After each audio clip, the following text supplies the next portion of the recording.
Hello and welcome to our live stream. Today we are going to be having a good look at the Bard class. So join us, I am Hippo HQ and this is D&D Bard versus D&D Pathfinder.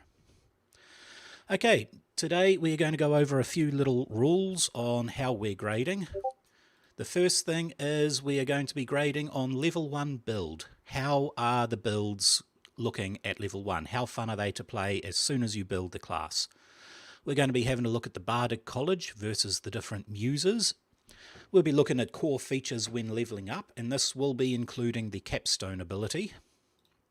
We are going to be having a look at the uniqueness feel when you're actually playing the Bard, and the general fun when playing the Bard. So these two are, the uniqueness feel is more along the lines of how unique does this feel compared to other classes, and the fun is how much fun can you have when playing. And I've got a few little stories on different Bards being played, so we'll have a good look at that. Okay, how we are not grading is races or feats. Alright, this... Well, I say excluding muse feat options. So the way this is we're not going to be counting what type of races you can play as. Everybody knows the best bard is a halfling bard, but we're not counting that whatsoever. And we are not counting the general feats that you get, so that there will be D&D's feats that you get instead of your points level up, your ability score increase. And this is also not including general feats, bardic feats, unless they are part of the muse, or not class feats, general feats that you get when you are leveling up your bard, which I think you get one every second level, so we're not going to be counting that. Okay, we are also not going to be counting armor, equipment, or magical items. We are not going to be taking into account Pathfinder's action economy. We're going to assume basically that Pathfinder you get to attack once, same as D&D. We will go a little bit into this with the muse options and with the cantrips and that sort of stuff that bards get as part of spellcasting, but we're generally not taking that into account. We are not going to be taking into account the ability score improvements, because Pathfinder, every 4th level you get an ability score improvement. D&D you get them around the same amount of levels, but you have to sacrifice that if you want a feat. So we're not going to be counting that. And we are not going to be using any homebrew or variant rules. This is just how the rules are written inside the books. Okay, let's have a look at D&D level 1. At level 1, you get 8 plus your constitution modifier for hit points. You get the following proficiencies: light armor, simple weapons, hand crossbow, long sword, rapier, short sword. You get 3 musical instruments of your choice. You get the saving throw of dexterity and charisma. You get to choose any 3 skills, and you get spellcasting and bardic inspiration. Okay, Pathfinder level 1. What do you get with that? Well, as a Pathfinder first level, you get 8 plus your constitution. Exactly the same, no difference there whatsoever. You get the following proficiencies: armor, trained in light armor and unarmored defense. You get trained in all simple weapons: the long sword, rapier, sap, short bow, short sword, and whip. You get the saving throws of trained in fortitude, trained in reflex, expert in will. You get the following skills: occultism, performance, and 4 plus your intelligence mod. And you get bardic spellcasting and composition spells, as well as you get to choose your muse at level 1, but we'll go into the muse as we compare muses versus colleges. So, D&D Bardic Inspiration, what is that? Well, you can inspire others through stirring of words or music. To do so, you use a bonus action. So remember, you get 1 bonus action, 1 reaction per turn in D&D, and you can use your bonus action to choose 1 creature other than yourself within 60 feet who can hear you. That creature gains 1 bardic inspiration dice, 1d6. And once within the next 10 minutes, the creature can roll a dice and add that number to any ability check, attack roll, or saving throw it makes. The creature can wait until after the DM rolls the d20 before deciding to use the Bardic Inspiration dice, but it must the player must decide before the DM says whether the roll is a success or failure. Okay, once the Bardic Inspiration dice is rolled, it is lost, and a creature can only have one Bardic Inspiration dice at a time. You can use this feature a number of times equal to your Charisma modifier, minimum of 1, and you regain all expenditures used on a long rest. So most bards should have minimum 16 Charisma, probably up to 18, and can sometimes have up to 20. Which will effectively give them a plus 5 turns per long rest. Alright, the Pathfinder composition spells. So these are different to the Bardic Inspiration. What a composition spell is you can infuse your performances with magic to create unique effects called compositions. A composition is a special type of spell that often requires you to use the performance skill when casting one. Composition spells are a type of focus spell. So in D&D, in Pathfinder, a lot of classes have focus points. The way it works is when you get a spell, often that gives you a focus, you can actually gain another focus. You can, at the most, have 3 focus points. When you use them, it's 1 focus point to cast 1 spell or 1 ability that uses it. Doesn't matter what the level is. It's a little confusing in the book. At first I saw you could only have 3 focus points, and yet they had focus 7 for some spells and focus 11. Doesn't mean it casts with 11 focus points. It just means you use 1, you get it at 11. You can regain 1 focus point by spending 10 minutes to refocus. That's kind of like a short rest, in effect. You cannot get any more than 1 focus point, and you must spend a focus point before you can regain it. So you can't spend 10 minutes and get 1 focus point, then 10 minutes and get another one. There will be feats that let you get 2 when you refocus. Okay, focus spells are automatically heightened up to half your level round and up, much like cantrips. Focus spells don't require spell slots, and you can't cast them using spell slots. Taken feats can give you more focus spells and increase the size of your focus pool. Alright, and you can never hold more than 3. Now, at level 1, you get the Counter Performance Composite spell. Okay, composite cantrips are slightly different to composite spells. They are a special composition that acts like a cantrip. It is still technically a focus ability, but it doesn't take any focus points to use it, so you can use it at will. However, the big thing that they say, a composition, you may only cast 1 composition per turn. So a lot of the composition cantrips require just an audible or a vocal component to them.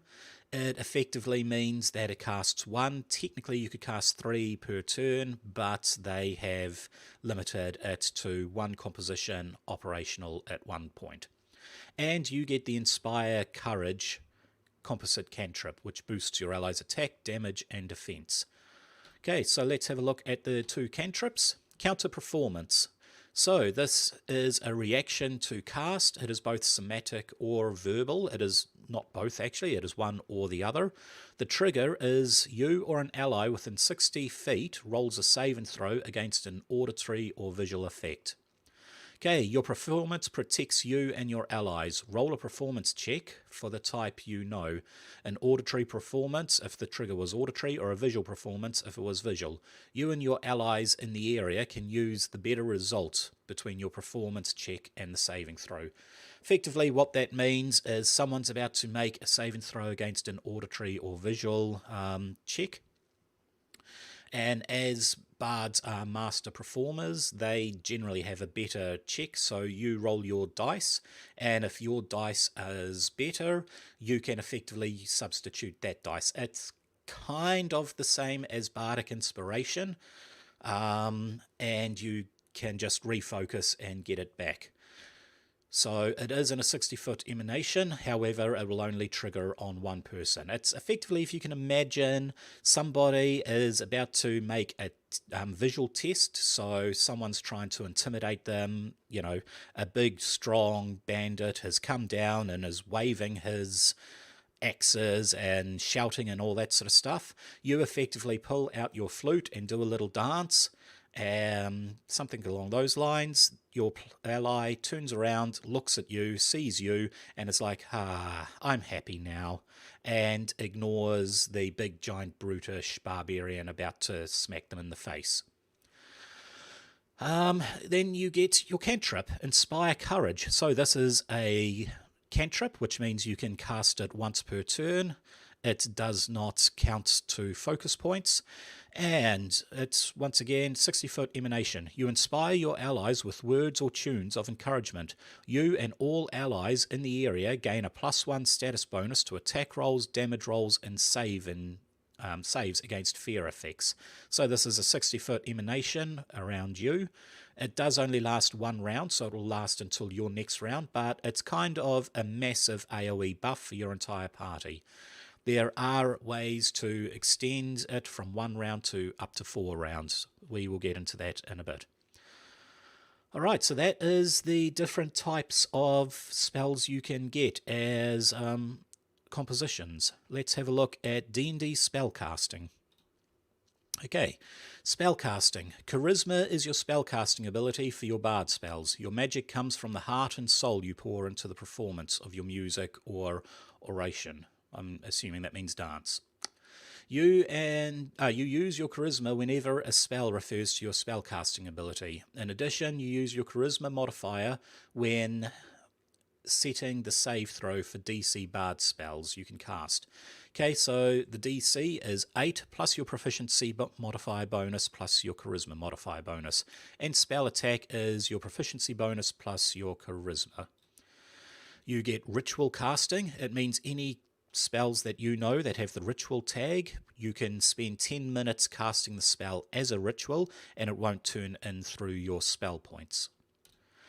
You get a spellcasting focus. You can use your musical instrument as a spellcasting focus for your bard spells. So a spellcasting focus is this that basically takes the material components away from the spell. You still need to make the visual and the somatic components in order to cast the spell.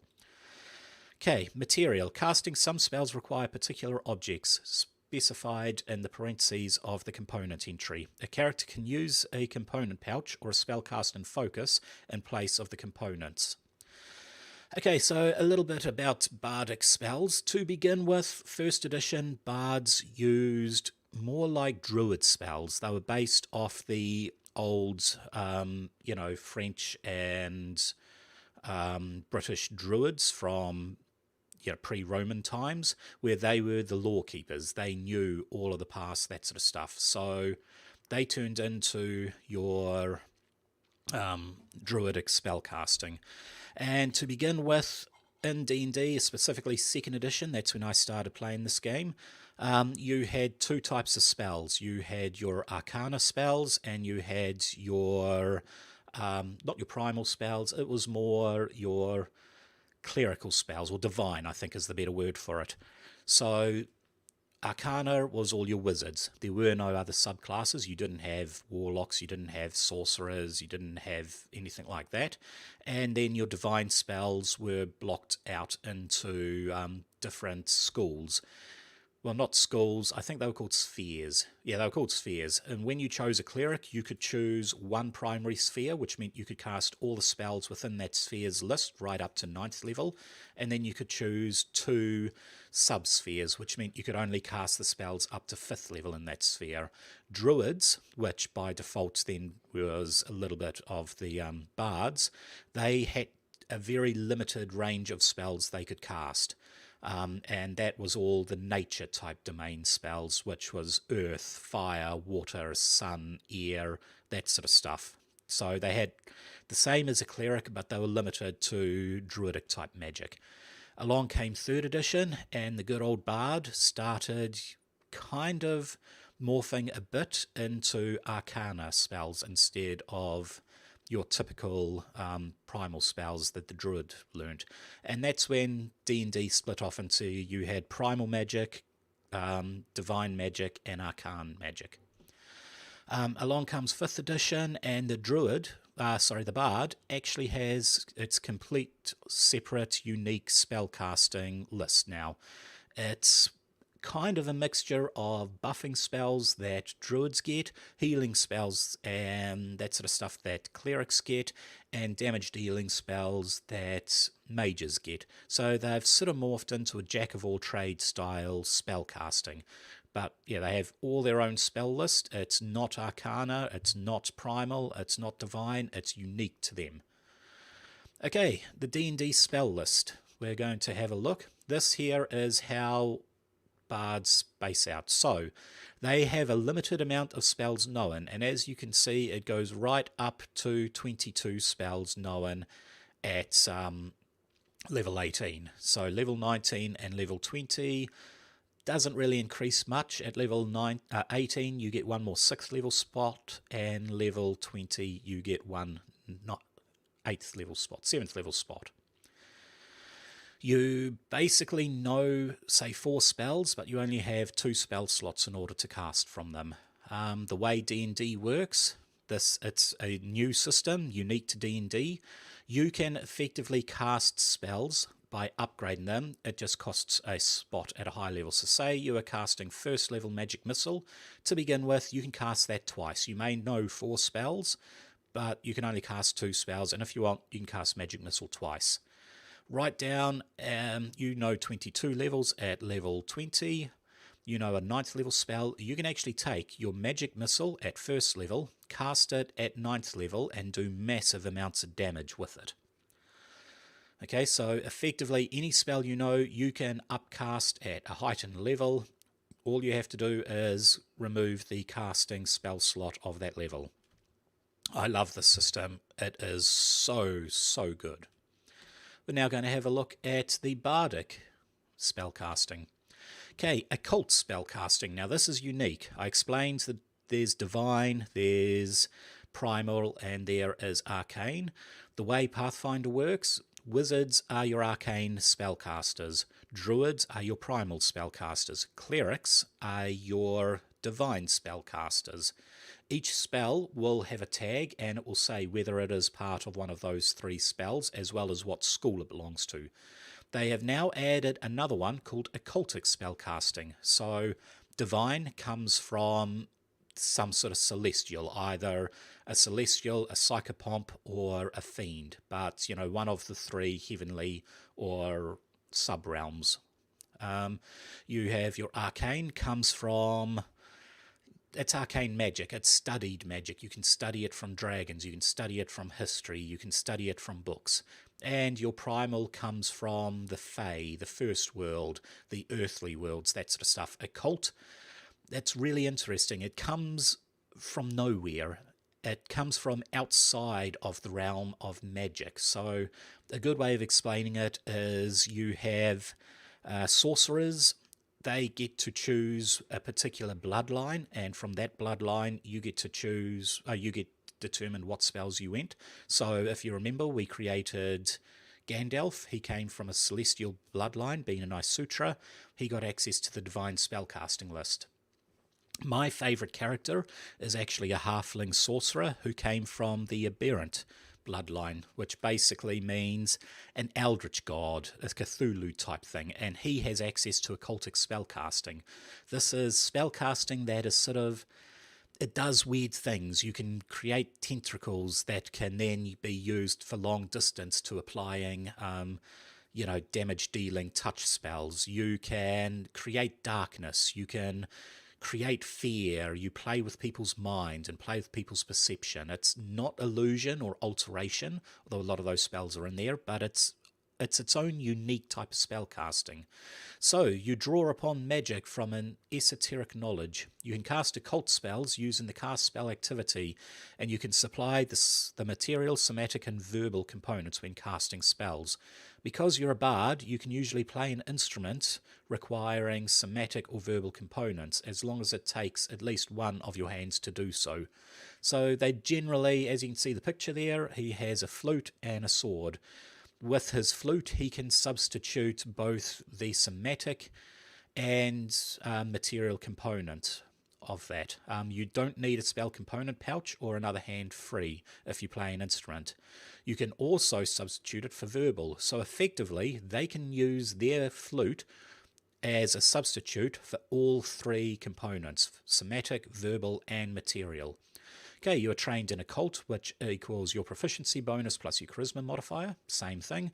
And the DC is 10 because Pathfinder is a little more powerful, but it's the same. 10 plus your proficiency bonus plus your charisma modifier. Okay, heightened spells. This is where I do not particularly like bards. When you get spells of second level or higher, you can fill those slots with stronger versions of low-level spells. This increases the spell's level to match that of the spell slot. Okay, many spells have specific improvements when they are heightened to certain levels. The signature spell class feature lets you heighten certain spells freely. So the way this works is, if you want to cast Magic Missile at level 9, you actually have to learn Magic Missile at level 9. The only way to be able to cast a level 1 Magic Missile at level 9 is if you make it a signature spell.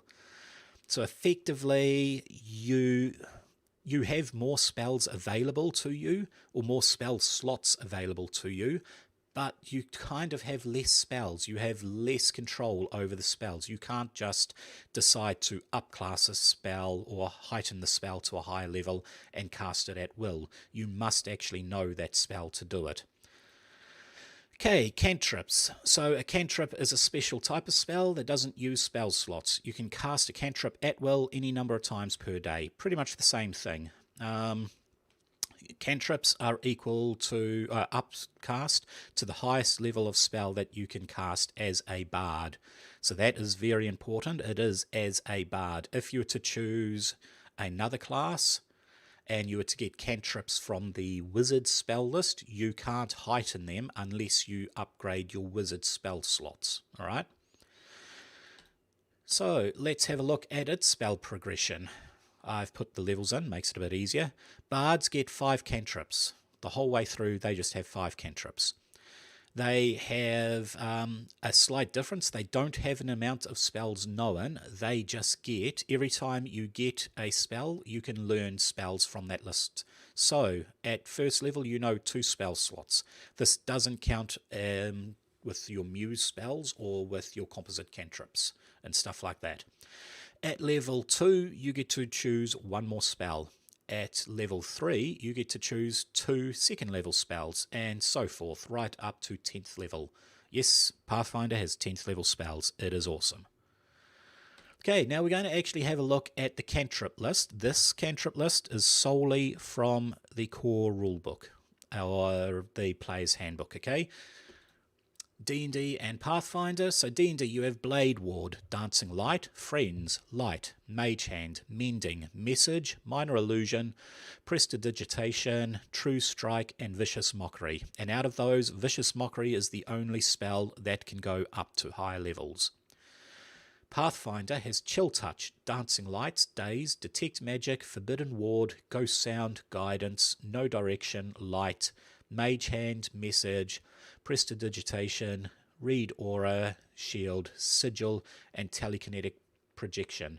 Out of all of these spells, Guidance and Dancing Light and Prestidigitation, they are the only spells that do not upgrade.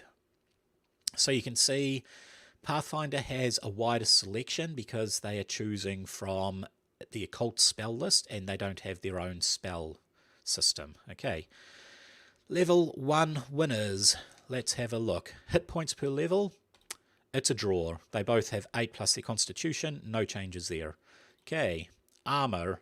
Once again, it's a draw. They both have access to unarmored and light armor. nothing different there. Weapons, I'm going to give this one to Pathfinder. The key reason is crossbows are actually a simple weapon, which means they will get it as part of simple weapons. They then have the same extra weapons as the D&D Bard, but they also have access to the whip and the sap. I'm just going to have a drink for a sec.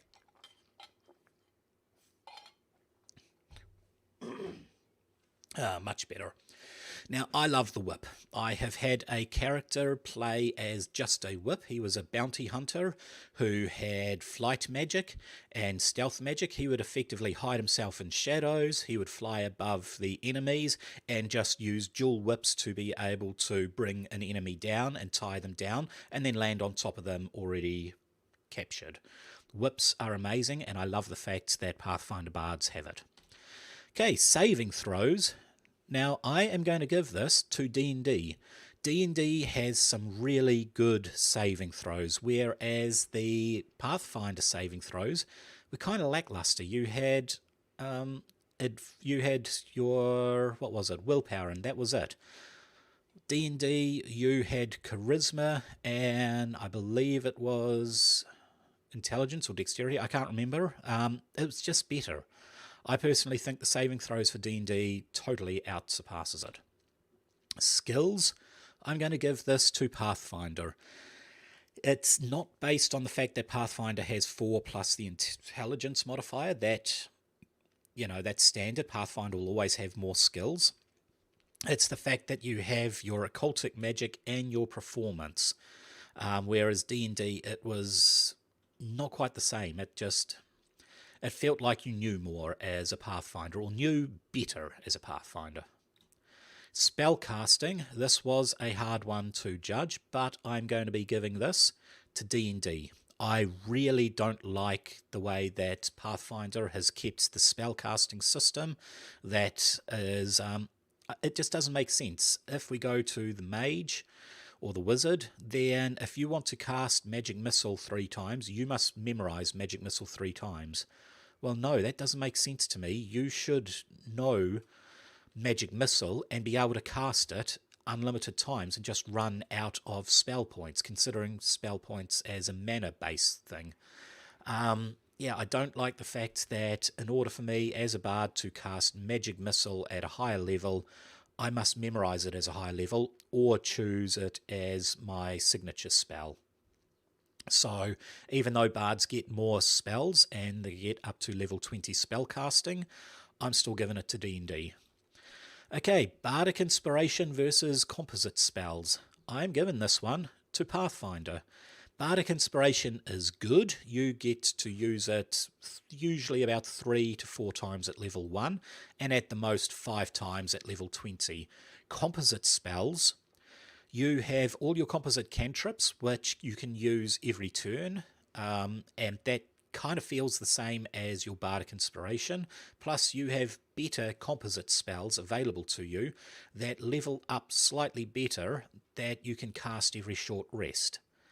It just feels better. So, the winner I have given it to is Pathfinder. At level 1, mainly because it doesn't matter about the spell casting. You just have more choices, you have better weapons, and you have access to your composite spells, which feel better at level 1. So the winner is Pathfinder. And I do have a... that did not work because I muted that. Let's have a listen to... Boom. Okay. I accidentally muted my mixing desk, so that was kind of sad of me. Next, we're going to look at the Bardic College versus the Muses. Alright, so D&D, you have a number of colleges as 6. You have the Eloquence, Glamour, Lore, Swords, Valor, and Whispers. Now with these, you usually get 2 or more abilities at level 3, 1 or more ability at level 6, generally 1 ability. I think something might give you something at level 14. Pathfinder, you have 4 different muses: Enigma, Maestro, Polymath, or Warrior. you get 1 extra feat at level 1, and that feat will unlock a composite spell at level 1 often, and you unlock multiple bardic feats for it. Okay, so this was a big criticism a lot of people had about the previous one, the Barbarian. I didn't go into the different subclasses enough, which I can fully understand. I did not. So let's go and have a deep dive into the subclasses. The Bardic College, College of Eloquence. Okay, you get Silver Tongue. So you can basically choose any roll of 9 or under as a 10 whenever you make a Charisma, Persuasion, or Charisma Deception check. You can spin words laced with magic that unsettle creatures and cause it to doubt itself. I believe these are all level 1. You can expend 1 use of your Bardic Inspiration, choose 1 creature you can see within 60 feet of you, roll the Bardic Inspiration dice, and this creature must subtract the number rolled from its next saving throw. Okay, Unflattering Inspiration at level 6.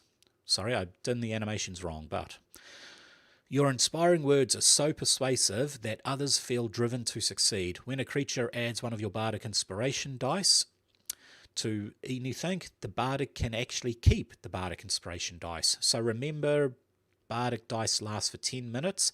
It effectively means that for 10 minutes, that creature can just keep rolling. That is absolutely amazing. Also at 6th level, you get Universal Speech. You have gained the ability to make your speech intelligible to any creature. Choose more than 1 creature within 60 feet of you, up to the number of your charisma modifier, so that can be a minimum of 1 and up to about 5. The chosen creatures can magically understand you regardless of the language it speaks for 1 hour. So this is quite powerful. It's more a role-playing ability, but I like it. And then at level 16, when when you successfully inspire someone, the power of your eloquence can now spread to someone else. When a creature within 60 feet adds 1 of your Bardic Inspiration dice, and remember they keep the Bardic Inspiration dice, you can use your reaction to encourage a different creature other than yourself who can also see it. So, given it a Bardic Inspiration dice without spending 1 of your uses. Effectively, somebody uses it and you're so eloquent that you can use your reaction, and that inspiration dice also gets put to another creature. You're basically spreading your inspiration out there, hence the eloquence of it. I quite like this class. Let's have a look at the College of Glamour next. Okay, at level 1, Mantle of Inspiration. When you join the College of Glamour at 3rd level, you gain the ability to weave songs of fey magic that imbues your allies with vigor and speed. As a bonus action, you can expend 1 of your Bardic Inspirations to grant yourself a wondrous appearance. When you do so, choose a number of creatures you can see within 60 feet of you, up to the number equal to your Charisma modifier. Each one of them gains 5 temporary hit points. Okay, that goes up to 8 at level 5, 11 at level 10, and 14 at level 50. Alright, that's pretty good. Just you're so bright and glamorous that people will just get better health. They will health up. They will, that's nice. I like that. An enthralling performance. Starting at 3rd level, you can charge your performance with seductive fey magic. If you perform for at least a minute, you can attempt to inspire wonder in your audience by singing, reciting a poem, or dancing. At the end of the performance, choose a number of humanoids, blah blah blah, same as per usual. Each target must succeed on a wisdom save and throw against your spell save DC or be charmed by you. While charmed this way, the target idolizes you. It speaks glowingly of you to anyone else. Okay, it only lasts for an hour. It repeats on a short rest. I don't know.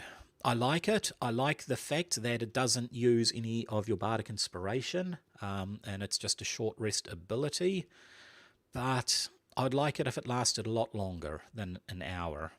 However, it's still good. Okay, part 2 of the College of Glamour, Mantle of Majesty. 6th level, you gain the ability to cloak yourself in fey magic that makes others want to serve you. So glamour is kind of inspiring people to, you know, be sycophants towards you, effectively.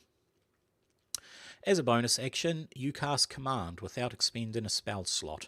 So this is the first one that gives you an actual spell. Okay, you take on the appearance of an unearthly beauty for 1 minute or until your concentration ends. During this time, you can cast Command. I'm starting to get pinged on Discord, so I'm just going to mute that.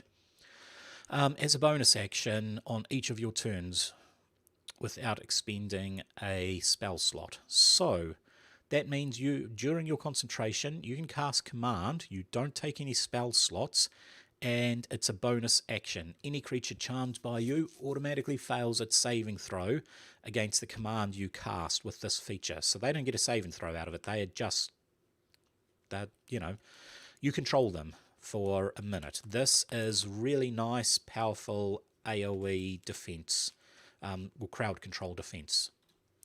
Okay, in level 14, Unbreakable Majesty. You appear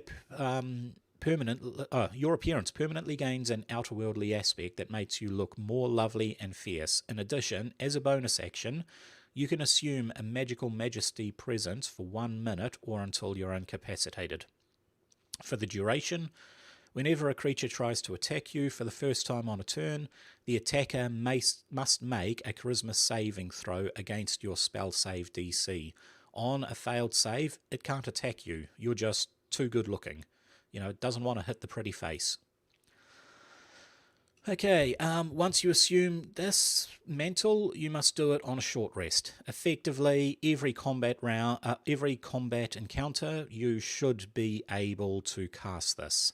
It effectively means every combat encounter, unless you've got a stingy DM which doesn't let you short rest, then people just can't attack you. You know, people, yeah, that is really powerful. That's basically bolstering yourself up so far that nobody wants to hit you. I really like that end level ability. Right, College of Lore. Okay, proficiency bonus. When you join a College of Lore at 3rd level, you gain proficiency with 3 skills of your choice. I really like this simply because Bards have always been very much a lore-driven character. You know, a bard, I played a bard in 2nd edition once, and anytime we picked up a magical item, I didn't have to cast Identify or take it to a shop to identify it or anything like that. I could just look at it and tell you exactly what it was. Same with the room. We could go into there. A wizard could read the magical writing and decipher it. However, the bard could tell you what the person had for dinner a couple of years ago living in that room. And this kind of makes you feel like the lore bard, hence College of Lore. You also get cutting words at level 3. You learn how to use your wits to distract, confuse, and otherwise sap the confidence and competence of others. When a creature that you can see within 60 feet of you makes an attack roll, an ability check, or damage roll, you can use your reaction to use one of your Bardic inspirations. Rolling the Bardic inspiration, you then subtract it from the creature's roll. Okay. This is pretty much the same as we saw for the original college. And yeah, it's nice. It's just basically given a debuff to enemies. Additional magic secrets. At 6th level, you learn 2 spells of your choice from any class. The spells must be of a level you cast, as shown on the Bardic table, or a cantrip. This is really powerful. I mean, you want your bard to be able to fire Eldritch Blast off just the way a warlock can. Well, there you go. You can do it. If you want your bard to have some sort of spell that wasn't on their bardic list, just take it. You get 2 spells of your choice from any class. I love this ability. Okay, Peerless Skill. Starting at 14th level, when you take an ability check, you can expend one of your bardic inspirations. Roll a Bardic Inspiration die and add the number you roll to your ability check. Effectively, this is giving you your Bardic Inspiration, because remember, Bardic Inspiration is only done for characters other than yourself. This is effectively letting you do it. Right, College of Swords. This is your combat bard. Okay, your beginning proficiencies. When you join the College of S-Words, I forgot, I must have hit a space by mistake when typing this out. You gain proficiency with medium armor and the scimitar. If you're proficient with a single martial melee weapon, you can use it as a spellcasting focus for your bard spells. So that will mean you can use your crossbow as a spellcasting focus. You can use the short or long sword. You can now also use the scimitar. It's nice, but I would have preferred to have access to all martial weapons, in all honesty. Give it some more variety. Maybe make it only martial weapons with the piercing or the slashing damage type, so you're not proficient with warhammers, clubs, that sort of thing. But I would have preferred a lot more. I love the armor, don't particularly love the weapons. Okay, at 3rd level, you adopt a fighting style as your specialty. Choose one of the following options, and you can't take it even if somehow you get it again. So dueling. This here, if you are using a single-handed weapon, such as a rapier, a long sword, one-handed, short sword, that sort of stuff, and I think it must be a finesse weapon, so that would exclude long swords, I believe. You get to add your proficiency bonus, or you get to add +2 to your defense. Effectively, you're good at dueling, you can, defend yourself a lot better. And 2-weapon fighting is what it sounds like it. You get to wield 2 weapons. In key rules, or in the base rules, when you're using 2 weapons, you can attack twice. However, you use your bonus attack to attack with your offhand. You can't use your proficiency bonus in your attack. 2-weapon fighting lets you do that. 3rd level, you also get Blade Flourish. At 3rd level, you learn to perform impressive displays of martial prowess and speed. Whenever you take the attack action on your turn, your walking speed increases by 10 feet. You also get to choose Defensive Flourish, Slash and Flourish, or Mobile Flourish. Defensing Flourish is giving you a bonus to defense. I just need to take some more water. It's the problem with doing these live, is I can't edit out all of the water drinks. Not to worry. Defensive Flourish gives you a bonus on your defense. Slashing Flourish gives you a bonus on your attack. And Mobile Flourish gives you a bonus on your mobility. Okay, 6th level, you get extra attack. You can now attack twice instead of once whenever you take the attack action on your turn. And at 14th, you get a proficiency bonus. Whenever you're using the Blade Flourish option, you can roll a d6 and use it instead of expending a Bardic inspiration dice. So, Defensive Flourish, you roll one of your Bardic inspirations and you get to add that to defense. Slashing, damage, mobility, movement. This here is effectively saying you don't have to use your Bardic inspiration dice. I kind of like the theory of this class, but I don't like a few things about it. I don't like the Blade Flourish, which eliminates the proficiencies, and I don't like the lack of weapons. However, it's still a good class. Okay, Valor.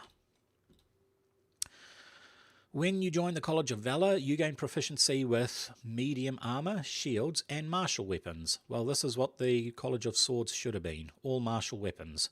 Okay, Combat Inspiration. Also at 3rd level, you learn to inspire others in battle. A creature that has Bardic Inspiration dice from you can roll that dice and add the number rolled to a weapon damage. It effectively lets them use it for AC and for damage instead of just attack rolls, saves, and proficiency checks. Okay, at 6th level you get an extra attack, same as the swords. And at 14th level you have mastered the art of weaving spellcasting and weapon into a single harmonious act. When you use your action to cast a bard spell, you can take one weapon attack as a bonus action. So you get to cast a spell and attack. It is pretty cool because spells do not count as an attack action. So, yeah, I like this. College of Whispers. This, I believe, is the last college. We have Psychic Blade. When you join the College of Whispers at 3rd level, you gain the ability to make your weapon attacks magically toxic to a creature's mind. When you hit a creature with a weapon attack, you can expend one of your Bardic inspirations to deal an extra 2d6 psychic damage to the target. This goes up. You can only do so once per round on your turn, and you're obviously limited to the amount of uses you have. Once this goes up to 3d6 at 5th level, 5d6 at 10th level, 8d6 at 15th level. That is pretty powerful. 8d6 damage at 15th level just from one spell slot. I like it. Okay, Words of Terror. At 3rd level, you use to infuse innocently seeming words with an insidious magic that can inspire terror. If you speak to a humanoid alone for at least 1 minute, you can attempt to seed paranoia in its mind. At the end of the conversation, the target must make a successful wisdom saving throw against your spell save DC, or be frightened by you or another creature of your choice. So this is sort of, the seeds of terror that you are sowing into creatures. This is pretty good. Think of it like you are talking to a bard. You've been captured by the barbarian warlord. You have been locked in prison. You talk to the gatekeeper or the prison warden or whatever you want to call it, and you can just seed this terror inside their head. You can make them afraid of the actual barbarian war boss. The barbarian war boss comes in to talk to you. This guy completely freaks out. He goes out running and screaming. He convinces all of his guards that something terrible is happening. They go out running and screaming. You can then use knock, unlock the door, and boom, you now have a fight with just the war boss on its own instead of the war boss and a bunch of minions. That's the sort of thing this thing does. Okay, Mantle of Whispers. At 6th level, you gain the ability to adopt a humanoid's persona. When a humanoid dies within 30 feet of you, you can magically capture its shadow using your reaction. You retain this shadow until you use it or finish a long rest. Okay, you can use the shadow as an action. When you do so, it vanishes, magically transforming into a disguise that appears on you. Best thing I could say about this would be look at Arya from Game of Thrones as a no-name assassin. This is pretty much making you Arya. You can put on somebody else's face and do everything you want. Okay, 14th level, Shadow Lore. At 14th level, you gain the ability to weave dark magic into your words and tap into a creature's deepest fear. As an action, you can magically whisper a phrase. I don't know why I put an R there. My spelling is atrocious. That only one creature of your choice within 30 feet of you can hear. The target must make a wisdom saving throw against your spell save DC. It automatically succeeds if it doesn't share the language with you, or if it can't hear you. On a successful saving throw, your whisper sounds like unintelligible murmuring and has no effect. On a failed saving throw, the target is charmed by you for the next 8 hours or until you guys attack it, or force it to make a saving throw of some sort. It interprets the whispers as a description of its most mortifying secrets. Alright, this really goes into the College of Whispers. You're whispering into somebody's ear their terrors and their fears, and they're just going to be charmed by you because of reasons, and you can control it. I like this. I like this one a lot. Okay, it's time to have a look at the muses. So, the Enigma Muse. Your muse is a mystery, driving you to uncover hidden secrets of the multiverse. You gain the Bardic Lore feat and add True Strike to your spell repertoire. Okay, Bardic Lore is a level 1 feat. Your studies makes you informed on every subject. You are trained in Bardic Lore, a special lore skill that can only be used to recall knowledge, but on a topic. If you have legendary proficiency in occultism, you gain expert proficiency in Bardic Lore, but you can't increase your proficiency any higher. So effectively, this is only going to go up to expert. Expert gives you 4 plus your level. It means that you will be minus level 4 points on most bardics, on most knowledge things, but it means that you are rolling 4 plus your level plus your intelligence on any recall knowledge. This makes you pretty much a lore monkey. You just know everything. Okay, Lore Master's Attute, level 2. These are the feats that you have access to. You magically unlock memories, making them easier to recall. You learn the Lore Master's Attute composite spell, increasing the number of focus points in your pool by 1. So, True Strike. True Strike is an AoE buff. It is a cantrip, so you can keep doing it, and it will... I don't think I wrote them down anywhere, but it will let you target... No, I think it's an AoE, or it could be a thing. Effectively, True Strike lets people, add +1 or +2 to their attacks. Lore Master's Attute gives you more... It gives you more ability to learn recall knowledge, and I think you can start passing that knowledge on to other people. Okay, Ritual Researcher. Careful research into the art of rituals has made you a better at performing them. You gain a +2 circumstance bonus on primary and secondary tricks when attempting to cast a ritual. So, D&D. If a spell has a ritual tag, you spend 10 minutes casting it and you don't need to use a spell slot. With Pathfinder, there is actually a whole heap of rituals. There's about 15 to 20 odd different rituals that you can cast. Anything from cloning to opening gates and all that sort of stuff. Rituals work slightly differently. What you need is a primary primary check and secondary checks. So you can have a party, you can hire underlings, you spend a couple of hours performing this ritual and you get it done. This effectively makes you better at casting rituals. If you're going to take this one, I would highly recommend taking the ritual caster archetype, and you can start casting powerful rituals. Okay, Assured Knowledge. You can procure information with confidence. Whenever you recall knowledge using any skill, including Bardic lore, you can forego rolling a check and instead just get 10 plus your proficiency bonus.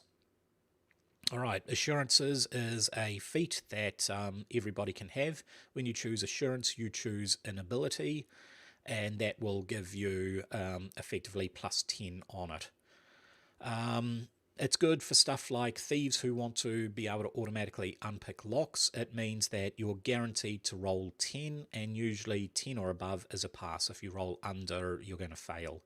This is effectively giving you assurance on every recall knowledge skill in the game. You can just bring out any lore you want in the game and you're guaranteed to pass it. Effectively, you could have no knowledge about warfare.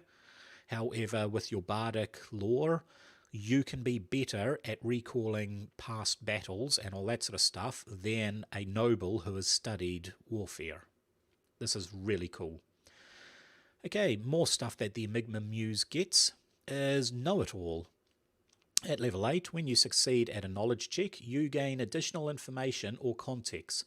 When you critically succeed at a knowledge check, at the GM's discretion, they may even give you more information than normal. It's pretty good. True Hypocognition at level 14. This takes 1 action. Your mind works with incredible pace and speed, and you instantly use up to 5 recall knowledge actions. This is very good. You go into a room and there is a whole heap of stuff. There's bodies, there's writing, there's books, there's weapons. You can instantly recall knowledge on them. So you can look at the weapon and, oh, 1 action, okay, I know that is going to be a magic weapon. This weapon belonged to this person. Oh, look at that dead body. I can see an insignia on its armor. Boom, I know all the information about that.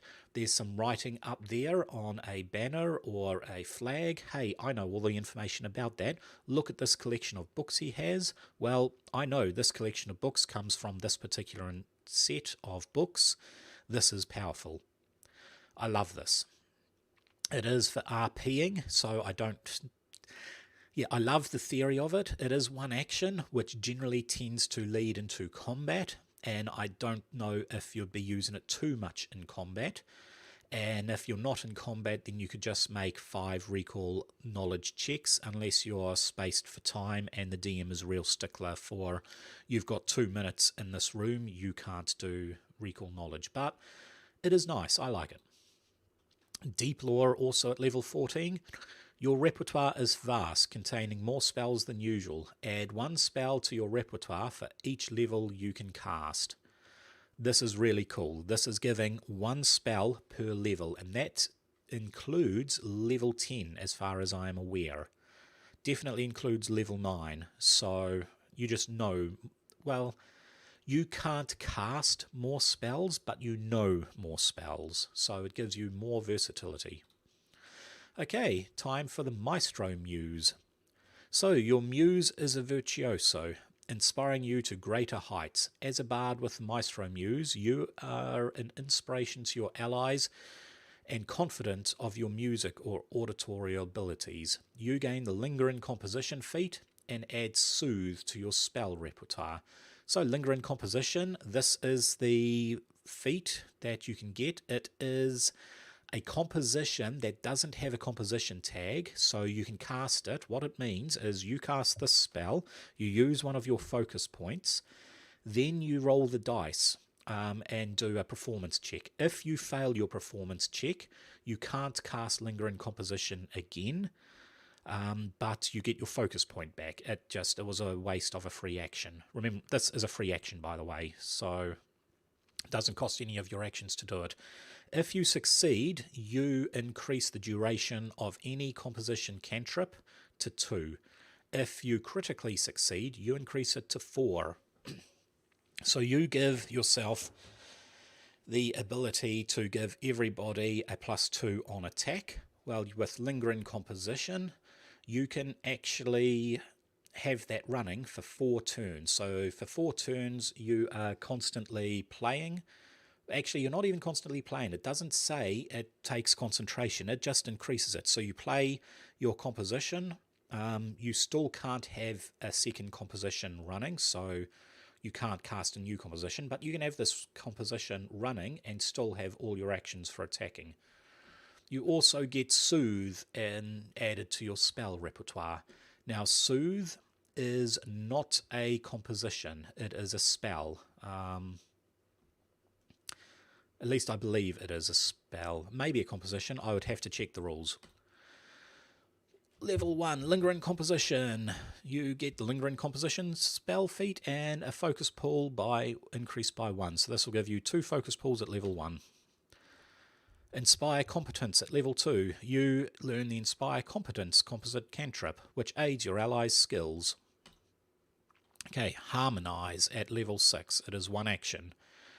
You can preform multiple compositions simultaneously. If your next action is to cast a composition, it becomes a harmonized composition. Unlike a normal composition, the harmonized ones don't end when you cast another one. This is pretty cool.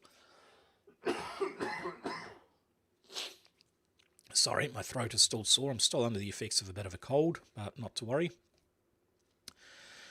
Okay, so what this means is on your first level, you can cast a composition cantrip. Then you can use Linger in Composition as a free one, and then perform a second composition cantrip. It means the first one will only be for 1 turn, but all your allies will get for 1 round the ability of the first one, and up to 4 rounds the ability of the second thing. This is very versatile. Inspire Heroics at level 8. You learn the Inspire Heroics Metamagic Focus spell. It increases the number of focus points by 1. Okay, you also at level 16, your continual study of occultic magic has increased your magical capacity, allowing you to cast spells even when it seems impossible. You can cast 1 spell each day, even after you've run out of spell slots of the appropriate spell level. Pretty good, basically adding 1 spell per day. Per level, by the way. Okay, Resounding Finale at level 18. You bring your performance to a sudden dramatic finish, drowning out other spells. Your composition spell ends immediately, and all allies that have been benefiting from this spell gain sonic resistance against the trigger and damage equal to twice the composition spell effect. What this will do is, say you are fighting there was a type of dragon in the Bestiary 2 that used sonic damage. You've got a spell, you've got a composition running, which will give people better attack. The dragon makes out a massive AoE roar, might have been the crystal dragon, I think, and that is going to do massive damage on all of your allies. So what you can do is, as a reaction, you finish your composition. It will suddenly stop. However, say it is a high level one of a composition level of 10, your allies instantly get 20 sonic resistance against that type of damage. It's very circumstantial, but it can be very nice. It's just, I think it's a little too circumstantial for me. However, I'm not going to knock it for that. And Eternal Composition at level 18. The world is a stage upon which you are always playing. You are permanently quickened. You can use your extra action only to cast a composition cantrip that requires one action to cast. While in exploration mode, you can declare that you are performing an eligible composition cantrip while exploring. Even before your first turn in combat, this cantrip is active as if you had cast it on your previous turn. This is very, very powerful, and I love this ability. So, Maestro Muses are very much about the performance. Yep, the Enigma Muse was all about knowledge. The Maestro Muse is all about performance. Now let's look at the Polymath. So, your Muse is a jack of all trades, flitting between skills and pursuits. As a bard with the Polymath Muse, you are interested in a wide array of topics, but really dedicated to one. Okay, you gain the Versatile Performance feat and add Unseen Servant to your spell repertoire. So, Versatile Performance, you can rely on the grandeur of your performance rather than ordinary skills. You can use performance instead of diplomacy and instead of intimidation. You can also use an acting performance instead of deception to impersonate. Effectively, performance is everything for you. Alright? You can use your proficiency rank in performance to meet the requirements of deception, diplomacy, and intimidation. That in itself is powerful. Different feats that you can get, skill feats that you can get at higher levels, will require a certain level in either deception, diplomacy, or intimidation. This is effectively saying, well, you can just get all of these feats that you want, and all you have to do is be good at performing. This is super powerful. Okay, Esoteric Polymath at level 2. You keep a book of occult spells, similar to a wizard's spell book. You can use the spells to supplement your spell repertoire. Add all the spells in your repertoire to this book for free. You can use the occultism skill to learn new spells and add them to your spell book. Effectively, this is giving the bard the sorcerer-like, the wizard-like abilities of having a spell book. During your daily preparation, you can take certain spells out and add some in. This, yep, I would take this over most other feats because it's just going to give you so much more versatility. Okay, Versatile Signature. While most bards are known for a certain signature performance and spells, you're always tweaking your available repertoire. When you make daily preparations, you can change one of your signature spells to a different one. It's good, it is versatile, it is something needed. However, if they got rid of the horrible spellcasting system, this would not be needed. So, I'm going to call this particular ability a failure simply because I don't like the spellcasting system. I'm not saying it's a bad feat, and it would definitely be worth taking, but it shouldn't be needed. Electric Skill. Your broad experience translates into a wide range of skills. You add your skill level to all skill checks in which you are untrained. You can attempt any skill check that normally requires you to be trained, even if you are untrained. This basically lets you You're not using your proficiency bonus into it, but you're using your level. That's pretty powerful. Okay, you also get unusual composition at level 10. You can translate the emotional power of a composition into other mediums. I need some more water, sorry.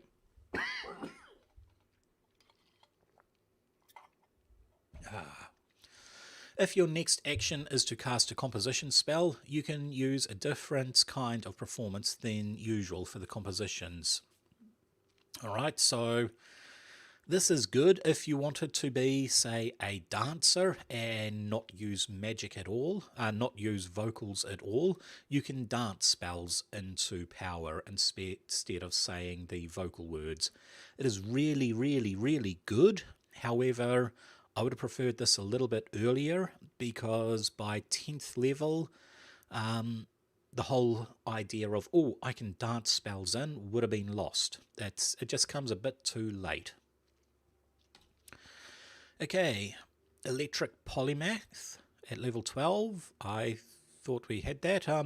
Your flexible mind can quickly shift spells. If you add a spell to your repertoire during your daily preparations, when you prepare again, you can choose to keep the new spells in your repertoire instead of losing access. Yeah, same thing as before. Don't particularly like it. Impossible polymath. Your esoterical formulas are so unusual that they allow you to dabble in magic from diverse traditions other than those that bards don't get.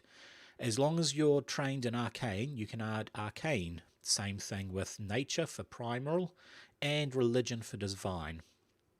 Effectively, it is letting you add whatever spells you want. You know all spells. It is really good. It's okay at a higher level. Usually it would be terrible. However, if you took the ability to write them into your book, that means at level 18, 19 and 20, you can just use your book to learn whatever spells you like. I do like this.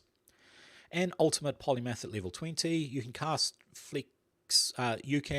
flexibly cast all your spells, granting a dazzling array of possible options. Okay, all spells in your repertoire are signature spells for you. This is amazing. It is really, really, really good using the rules. However, if the spellcasting rules didn't exist, this is a waste of time. Now, I do homebrew my spellcasting rules to be more akin to D&D, which effectively means Ultimate Polymath is a waste, because the way I homebrew all the rules, all classes can how do I do it? Sorry, I do it the same way D&D does. So prepared spellcasters will be able to memorize X amount of spells depending on their level plus their spellcasting ability modifier. So if that's wizards, would be using intelligence. A level 10 wizard with 20 intelligence will be able to memorize 15 spells. They can then pretty much, they have their spell slots and they can cast the spell slots how they want. Spontaneous casters such as witches or oracles, I can't remember which one, bards and sorcerers get to pretty much upcast all of their spells, and their signature spell turns into that signature spell is now effectively a cantrip, but only at that level, which means if you choose Magic Missile as a signature spell, you can cast Magic Missile at level 1 unlimited times. If you memorize Magic Missile as your level 10 signature spell, you can cast level 10 Magic Missile unlimited times. This would still count for that, but it effectively would mean every spell you have is a signature spell and a cantrip. So it does make this ability a little too OP compared to what I usually play it as. Anyway, the Warrior Muse, let's look at that. Warriors. Your battlefield is your stage, the clang of steel your song. Your muse engages in countless battles, whether revealing in combat or resigned to its necessity. As a bard with the Warrior Muse, you train for battle in addition to performance. You and your allies prepare for the danger of battles. You might even wade into the thick of things with them. You gain the martial performance feat and add fear to your spell repertoire. Okay, remember, any spell that you add to your repertoire does not count towards your total spells, so that is pretty cool. Level 1, your performance inspires your allies. You learn the Song of Strength composite cantrip. Okay, the Song of Strength. Your flexible mind can quickly shift spells. If you add a spell to your repertoire during your daily preparation, use an esoteric polymath. When you prepare again, you can choose to keep the new spell. That's not right. Sorry, I may have rewritten that. Yep, no, that's bad. Bad of me. Bad Paul, sorry. I believe what that was meant to say is you gain... what is it? You gain your martial. You can use all martial weapons, I think it is. Okay, Courageous Advantage. With a resounding call, you exhort all allies to advance. On your next action, you can cast Inspire Courage Composite Cantrip. Pretty helpful. Defensive Coordination. Like the storied heroes, you can basically cast Inspire Defense. Okay, you can also raise a shield, and one ally who gains a status bonus from the spell can immediately use the reaction to raise a shield. It is pretty powerful. Courageous Opportunity. You bestow a fierce call to arms, inspiring yourself to lash out at a foe. Make a melee strike against a triggered creature. If the attack is critical, the action is disrupted.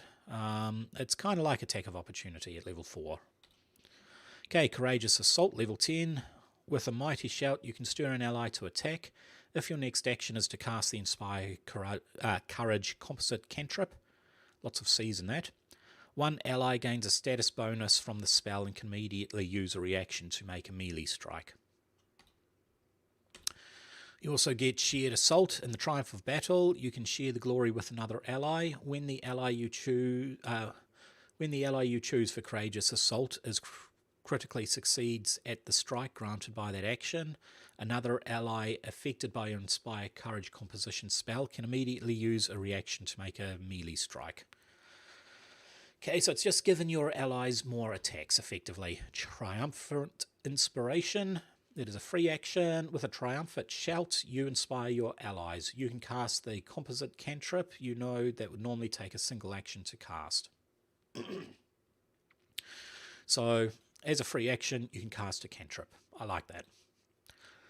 Courageous Onslaught. You can use your performance to orchestrate an onslaught against your enemies. If your next action was to cast Inspire Courage Composite Cantrip, one ally gains a status bonus from the spell, and it can immediately use a reaction to stride, then make a melee strike. Once again, pretty powerful. Okay, so which one done it better? Bardic College versus the Muse. So, for style, they both are really nice and stylistic. I'm giving the win to both of them. I really like how they both play, alright? The power, Pathfinder definitely is overpowered. It's just... there's no comparison, really. Some of these spells are amazing. Making a signature spell out of all your spells, really powerful, especially with my homebrew rules. It's just, yeah, the power level of the muses are really, really good. And then the feel of them, I'm actually giving this one to D&D. It was a close one, but yeah, I think the D&D... they just feel different. Like, I know the Pathfinder ones feel a lot different as well. One is about performance, one is about combat, one is about knowledge, and one is about spellcasting. The D&D ones, it's like, I love the College of Whispers, being able to, basically, if you do a College of Whispers and an assassin, you can kill anything. You can become anyone and kill anything. And I love that feeling about it. So, the winner is going to be D&D simply on the feel. Pathfinder, I know the power level feels a lot higher, but Pathfinder should feel a lot higher. It's the feeling you get when you play a bard it just feels nicer in D&D. So it is a close win. It is a very, very close win. And you could almost call this a draw if you wanted, but I am just giving the edge out to D&D. All right, D&D, level up. So what does D&D get at level 2? Jack of all trades. This is the same as the proficiency bonus that thieves get. I think Bards should have got it a bit earlier. Okay. They get a Song of Rest. Beginning at 2nd level, you can use Soothing Magic to help revitalize a wounded ally. Alright, each ally gets 1d6 hit points. So, yeah, basic healing, virtually, at level 2. That's pretty cool. Level 3, you get to choose your Bardic College, and you get expertise. At 3rd level, choose 2 of your skill proficiencies, and the proficiency bonus is doubled. That's pretty good. That's actually really good. I like it. Level 4, you don't get anything we measure. Level 5, you get nothing. You just get more spells. Oh wait, no, sorry, I was wrong. Okay, you get Bardic Inspiration goes up to D8 and your proficiency of 3. Plus you get Font of Inspiration. I'm sorry, my notes were a bit wrong there. Beginning when you reach level 5, you regain all of your uses on a short rest. Now, Font of Inspiration, super, super powerful. That goes from 5 per day to 5 per short rest, and I usually let my characters have 2 short resters, so 15 per day. I like that a lot. Okay, level 6, you get Counter Charm. At 6th level, you gain the ability to use musical notes and words of power to disrupt mind-affecting influences. Very good. However, it's the same as the level 1 ability that Bards get. Sorry, that Pathfinder gets. Level 7, nothing. Level 8, nothing. Level 9, you get Song of Rest goes up to a D8 instead of a D6. Your proficiency bonus goes up. Level 10, Bardic Inspiration goes up to a D10. You then get expertise and 2 more items. You also get magical secrets. By the 10th level, you have plundered magical knowledge from a wide spectrum of disciplines. Choose 2 spells from any class, including this one, and they go onto it. This is good. This is very good, and it's pretty much on par with a lot of other abilities that you can find. Level 11, nothing. Level 12, nothing. Level 13, Song of Rest goes to D10, proficiency bonus of +5.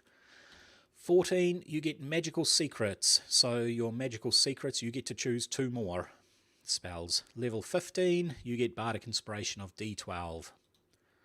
Okay, level 16, nothing we count. Level 17, Song of Rest goes to D12. Level 18, Magical Secrets. So by the end of it, you have got 6 spells from any class you want. And if you took one of the other muses, then that goes up to 8 different spells from any class at any level. Level 19, you get nothing. Level 20, you get your capstone ability. Superior Inspiration. At level 20, when you roll initiative and have no uses of Bardic Inspiration, you regain 1 use. Yeah, I don't like it. I don't usually have my characters fighting and then pausing, then fighting and then pausing, then fighting and that sort of stuff. I like, if I've got multiple fights, I let them take a short rest and they'll be getting everything back anyway. At level 1, it's honestly terrible. This is the worst thing I've seen ever. So let's have a look at Pathfinder. At level 2, you get nothing we count. Level 3, you get lightning reflexes. Your reflex save goes up to expert. Finally, you can dodge, but it takes you 2 levels to learn how to freaking dodge. You get signature spell. Very, very, very powerful. However, I homebrew different rules for it because, I mean, effectively what it means is you choose a spell and then you can upcast it however you want. I don't like it, but for the system, it is brilliant. For my gameplays, it is terrible. Okay, level 14, nothing. Level 5, sorry, nothing. Level 6, Nothing. Level 7, you get expert spellcasting. Now when I say nothing, stars, that's when you're getting feats and abilities and stuff. So we've actually gone over the muse feats. We're not going to count the rest of the feats unless they were muse feats, and we've already done them. Level 7, your proficiency rank for occultic spells goes up to expert. Level 8, nothing. Level 9, great fortitude. Your physique is incredibly hardy. Your fortitude saves go up to expert. It's good. Fortitude saves will help you maintain concentration. That could actually be willpower. But yeah, I would have preferred higher willpower. Okay, you also get resolve. Oh, and look at that. Your willpower does go up. So you're getting more fortitude and more willpower. Plus, whenever you succeed at a willpower, you critically succeed. That is pretty cool. Okay, level 10, nothing. Level 11, Bardic Weapon Expertise. You've become thoroughly adept with Bardic weapons. You gain expert proficiency in all simple weapons, plus the longsword, rapier, sap, blah blah blah, and you get to add your critical specialization to that weapon. That's pretty cool.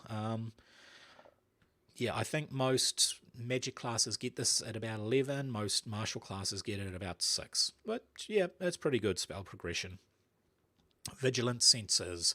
Okay, your proficiency rank increases to master. I think this should have been a lot earlier, but it's good. Level 12, nothing.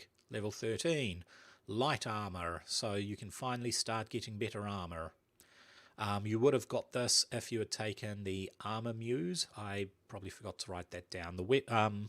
Warrior muse is, I believe there's a feat that gives you armor proficiency at level 4, and at level 1 it gave you martial weapon proficiency. Weapon specialization. So you get 2 extra damages with weapons you're expert, which you'll be expert at everything. If somehow you've got master or legendary, that damage goes up, but it's plus 2 damage to everything. Level 15, master spellcasting. So you've mastered the occult. Your proficiency ranks for occult spells is increased to master. Okay, level 16, nothing. 17, greater resolve. Okay, this basically, your will saves go to legendary, and when you critically fail a will save, you just get normal failure. Alright, and when you fail, you only take half the damage. This is absolutely amazing. Very, very, very nice. Effectively, you can no longer critically fail. The way spells usually work, or saves usually work, if you succeed a save, you take half damage. If you critically succeed, you take no damage. If you fail, you take full damage, and if you critically fail, you take double damage. What this is effectively saying, add this to the previous resolve, is you can now only critically fail, critically succeed. A normal succeed just goes up to a critical success, which means you ignore the damage whatsoever. And you can only fail. If you get a critical fail, it goes up to a standard failure, which takes normal damage. And when you take a standard failure, instead you take half damage. Effectively, you have 2 choices. If you fail or critically fail, you succeed. And if you succeed and critically succeed, you critically succeed. That is amazing. Level 18 is nothing that we check. Level 19, however, is a big one. Level 19 is Magnum Opus. You have tuned your spell casting to the highest caliber. Add 2 common 10th level occult spells to your repertoire. This is really good. 10th level spells are amazing. Okay, you also get legendary spell casting. Yep, I like that. And level 20, I am going to add the feats in here because some of the feats are absolutely amazing. So you have, we've already gone over the polymath one, which makes all spells signature. There is one called Pied Piper. I'm not going to go into that because that was terrible. But you get to choose from Fatal Araya, which Fatal Araya is amazing. For 1 focus point, which by this time you probably have 3 you can do every combat encounter, you cast a spell on a target. If it's under level 16, it dies instantly. If it is level 17, its health points go down to by 50, and if that drops it to 0, it dies instantly. And if it's above 18 or higher, it loses 50 hit points, and if it gains a dying feat, it dies instantly. Very powerful. You get Perfect Encore, so you gain 2 10th level spell slots, or you get Symphony of the Muse. You can basically run multiple compositions at a time. So any spell with a composition tag, you can do it. Most spells only have the verbal or the somatic component, which means you can be casting 3 spells per turn. So level up winners. I think D&D has a nicer progression. At lower levels, you're getting your abilities, and at higher levels, all those abilities get steadily better. Okay, power, Pathfinder. You are definitely a much more powerful character. The ultimate ability, 100% Pathfinder. D&D's ultimate ability sucks. Seriously sucks. So the winner is Pathfinder. That's 2 wins for Pathfinder, 1 win for D&D. So we're going to have a look at the total winnings. Level 1 build was Pathfinder. College versus Muse was D&D. Level up to level 20 is definitely Pathfinder. Now, here are the 2 points that are different. Uniqueness feel when playing the Bard. This one was a tough one, but to me, a Bard in D&D feels so different to every other class. Whereas a Bard in Pathfinder, I can create an aberrant sorcerer and it kind of feels the same. I don't get the cantrips, but it's not much difference. The classes do feel a lot more on par with each other, whereas D&D, the uniqueness is just all there. So D&D wins this one. And then the general fun when playing the Bard, that has to be D&D. I'm sorry, hands down, I feel more fun when playing the Bard in D&D. Whereas in Pathfinder, yes, it is fun, but it's not as fun as playing other classes. Bards in D&D are just so unique and so fun. So, counting that, the general winner is actually D&D. It is a close one, but today I'm giving the win to a D&D Bard. It feels better. It just plays better. The muses versus the college, its colleges just feels slightly more different. There's more versatility and a wider range of colleges available, as opposed to the muses sticking to just the straight paths. So, yeah, D&D is the winner. Right, I do have a quick little shout out. I would highly recommend going to Twitch TV, The Road Unknown, and watching his preview. He is playing D&D down in Wellington. They have done their first broadcast on Sunday, and their next broadcast is Sunday the 22nd of November. It is a fun game to watch. Yep, so go give them some support, give them some love, and check them out. But thank you very much for everybody who is watching. I have been your host, Hippo HQ. This coming Friday, we'll be doing some more builds on Lord of the Rings Pathfinder, and next week we have some special items coming up for the live streams. So, thank you very much, and farewell.